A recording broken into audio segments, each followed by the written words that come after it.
Bertepatan dengan peringatan Hari Kebangkitan Nasional atau Harkitnas, Museum Subkos Garuda Sriwijaya yang ada di Kota Lubuk Linggau, Sumatera Selatan ramai dikunjungi warga terutama pelajar.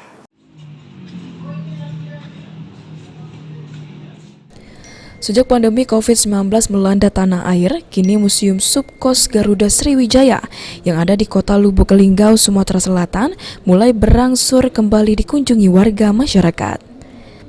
Seperti saat ini bertepatan dengan peringatan Hari Kebangkitan Nasional atau Harkitnas, sejumlah pelajar berkunjung ke Museum Subkos meski tetap dengan menerapkan aturan protokol kesehatan. Staf Museum Subkos Berlian Saputra mengatakan, memperingati Harkitnas, warga mulai kembali banyak yang datang ke Museum Perjuangan Subkos. Pengunjung yang masuk ingin langsung mengetahui banyak hal tentang sejarah perjuangan rakyat Sumatera bagian selatan melawan penjajahan. Biasanya kalau mereka kesini biasanya lebih kepada melihat koleksi koleksi kita yang ada di museum ini yang memang jadi ikon kita gitu kan, yang di luar ada lokomotif dan di dalam ada beberapa koleksi unggulan seperti Al-Quran kuno seperti itu dan lain sebagainya. Antusias mereka saat ini gimana?